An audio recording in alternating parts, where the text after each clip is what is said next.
Sir ಇದು ನಿಮ್ದು ಎಷ್ಟು ಎಕರೆ ಇದೆ ಸರ್ ಜಮೀನು ಇದು? ಸರ್ 3 ಎಕರೆ ಸರ್ ತೋಟ. 3 ಎಕರೆ ತೋಟ, 1 ಎಕರೆ ಗೆದ್ದೆ ಇದೆ ಸರ್.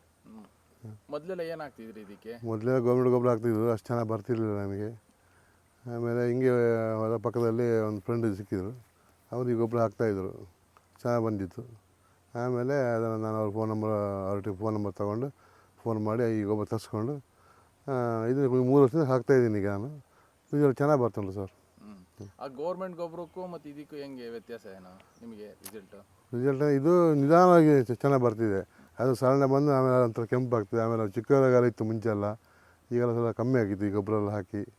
ಪರವಾಗಿಲ್ಲ, ಚೆನ್ನಾಗಿ ಉಂಟು ಈಗ. ಈ ರೋಗನೂ ಕಡಿಮೆ ಆಗ್ಬಿಡುತ್ತೆ? ಹಾಂ, ರೋಗನೂ ಕಮ್ಮಿ ಆಗಿದೆ ಸರ್ ಈಗ. ಒಂದು ಗಿಡಕ್ಕೆ ಎಷ್ಟೆಷ್ಟು ಹಾಕ್ತೀರಾ ನೀವು? ಒಂದು ಗಿಡ 4 kg ಹಾಕ್ತೀನಿ ಸರ್. 4 kg. ಹೌದು ಸರ್. ಗೊಬ್ಬರದಲ್ಲಿ ಏನೇನಿದೆ ಸರ್? ಇದು ಅಭಿವೃದ್ಧಿ ಫರ್ಟಿಲೈಸರು.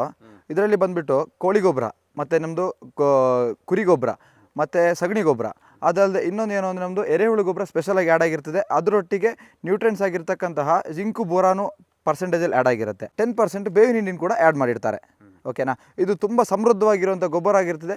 ನಮಗೆ ಅಡಿಕೆ ಬೆಳೆಗಾಗಲಿ, ಅದು ಬಿಟ್ಟರೆ ಶುಂಠಿಗಾಗಲಿ, ಮತ್ತು ಏಲಕ್ಕಿಗೆ, ಲವಂಗ, ಮಲೆನಾಡಲ್ಲಿ ಆಗಿರುವಂಥ ಭತ್ತ ಬೆಳೆಗೂ ತುಂಬ ಯೂಸ್ ಆಗುತ್ತೆ. ಪ್ರತಿಯೊಂದು ಬೆಳೆಗೂ ಬೇರೆ ಬೇರೆ ವೇರಿಯನ್ಸ್ ಇರುತ್ತೆ. ಆ ಪ್ರಮಾಣದಲ್ಲಿ ಯೂಸ್ ಮಾಡಿದ್ರೆ ಉತ್ತಮವಾದ ಒಂದು ಫಲಿತಾಂಶ ಸಿಗೋದಂತೂ ತುಂಬ ಖಂಡಿತ. ಒಂದು 1/2 to 3/4 ಅಡಿ ಅಂದರೆ 3/4 ಫೀಟು 1 ಫೀಟು ಈ ಬುಡದಲ್ಲಿ ಇಲ್ಲಿ ಇರುತ್ತಲ್ವಾ, ಹಿಂಗೆ ಬಿಡಿಸ್ಕೊಂಡು ಇಷ್ಟೇ ಬುಡ ಬಿಡಿಸಿ ಇಷ್ಟು ಮೇಲ್ಗಡೆ ಮಾತ್ರ ತಗೊಂಡ್ರೆ ಸಾಕು. ತಗೊಂಡು ಈಗ ನಮಗೆ ಆ್ಯಕ್ಚುಲಿ ಎಲ್ಲ ಕಡೆನೂ ಅಷ್ಟು ಆಳುಗಳದೊಂದು ತುಂಬ ಅಭಾವ ಇದೆ. ಹೀಗೆ ಹಾಕ್ಬಿಟ್ರೆ ಸಾಕು. ಒಂದು ಗಿಡಕ್ಕೆ 4 ರಿಂದ 5 kg, 4 kgನೇ ಸಾಕಾಗುತ್ತೆ. ನಿಮ್ಮ ಮಟ್ಟ ನೋಡಿಕೊಂಡು ಆ ಮಟ್ಟಕ್ಕೆ ಹಾಕೊಂಡ್ರೆ ಆಯ್ತು. ಓಕೆನಾ? ಇಷ್ಟೇ ಹಾಕ್ಬಿಟ್ರೆ ಸಾಕಾಗುತ್ತೆ. ಇಷ್ಟೇ ಸುತ್ತಲೂ ಹಿಂಗೆ ಹಾಕ್ಬಿಟ್ರೆ ಸರ್ ಒಂದು 1.5 to 2 months ಒಳಗೆ ರಿಸಲ್ಟ್ ನಿಮಗೆ ಗೊತ್ತಾಗ್ಬಿಡುತ್ತೆ ಸರ್. ಸಸಿ ಗಿಡದಲ್ಲೆಲ್ಲ 2 months ಒಳಗೆ ಗೊತ್ತಾಗ್ಬಿಡುತ್ತೆ. ನಾವು 100% ರಿಸಲ್ಟ್ ಸಿಗುತ್ತೆ. ಅದರಲ್ಲಿ ಯಾವುದೇ ಒಂದು ಸಂಶಯ ಬೇಡ. ಡೆಲಿವರಿ ಎಲ್ಲ ಯಾವ ಥರ? ಕರ್ನಾಟಕದಾದ್ಯಂತ 100 ಬ್ಯಾಗ್ಗಿಂತ ಜಾಸ್ತಿ ಆರ್ಡರ್ ಮಾಡಿದವರಿಗೆ ಫ್ರೀಯಾಗಿ ಡೆಲಿವರಿ ಕೊಡ್ತಾಯಿದ್ದೀವಿ.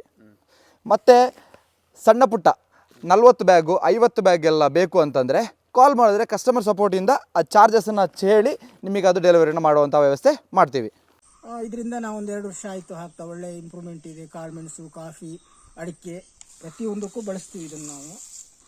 ಚೆನ್ನಾಗಿ ಬರ್ತಾ ಇದೆ. ಇದರಲ್ಲಿ ಕುರಿ ಗೊಬ್ಬರ, ಸಗಣಿ ಮತ್ತು ಎಲ್ಲ ಗೊಬ್ಬರನೂ ಮಿಕ್ಸ್ ಇದೆ. ಓಕೆ, ಚೆನ್ನಾಗಿದೆ. ಇದು ಮಾಡ್ಬೋದು, ಯಾರು ಬೇಕಾದ್ರೂ ಬಳಸ್ಬೋದು. ನಾವು 1-2 ವರ್ಷದಿಂದ ಹಾಕ್ತಾ ಇದ್ದೀವಿ. ಇದು ಬೇಸಾಯ ಮಾಡೋದು ಯಾವ ಥರ ಸರ್? ಇದು ಒಂದು 1.5 ಅಡಿ ದೂರದಲ್ಲಿ ಒಂದು ಅರ್ಧ ಅಡಿ ಬುಡ ಬಿಡಿಸ್ಕೊಂಡು ಈ ಥರನಾ ಹಾಕಿ ಇದ್ರ ಮೇಲ್ಗಡೆ ಕಸ ಏನು ಬೇಕಾದ್ರೂ ಮುಚ್ಚಿಡ್ಬೋದು, ತೊಂದರೆ ಇಲ್ಲ. ಸಾಕಾಗುತ್ತಲ್ಲ? ಸಾಕಾಗುತ್ತೆ. ಒಂದು ಹೆಣ್ಣಾಳಿದ್ರು ಇದ್ರದ್ದು ಮಾಡ್ಬೋದಾ? ಹೆಣ್ಣಾಳಿದ್ರು ಮಾಡ್ಬೋದು, ಏನು ತೊಂದರೆ ಇಲ್ಲ. ಆ ಥರ ಯಾರು ಬೇಕಾದ್ರೂ ಈ ಥರ ಮಾಡ್ಬೋದು ರೈತರಿಗೆ. ಸರ್, ಇದರಿಂದ ನಿಮಗೆ ಏನು ಉಪಯೋಗ ಆಗಿದೆ ಸರ್? ಈ ಗೊಬ್ಬರದಿಂದ ಅಡಿಕೆಯಲ್ಲಿ ಏನಾದ್ರು ಇಂಪ್ರೂವ್ಮೆಂಟ್ ಆಗಿದೆಯಾ ನಿಮಗೆ? ಆಗಿದೆ. ಏನೆಲ್ಲ ಇಂಪ್ರೂವ್ಮೆಂಟ್ ಆಗಿದೆ ಸರ್? ಈಗ ಅಡಿಕೆದ ಒಂದು ಪ್ರಾಬ್ಲಮ್ ಒಳಗೆ ಹಣ್ಣೊಡ್ಕ ಆಗಿರ್ಬೋದು, ಎಲ್ಲ ಸ್ವಲ್ಪ ಕಂಟ್ರೋಲ್ ಆಗಿದೆ.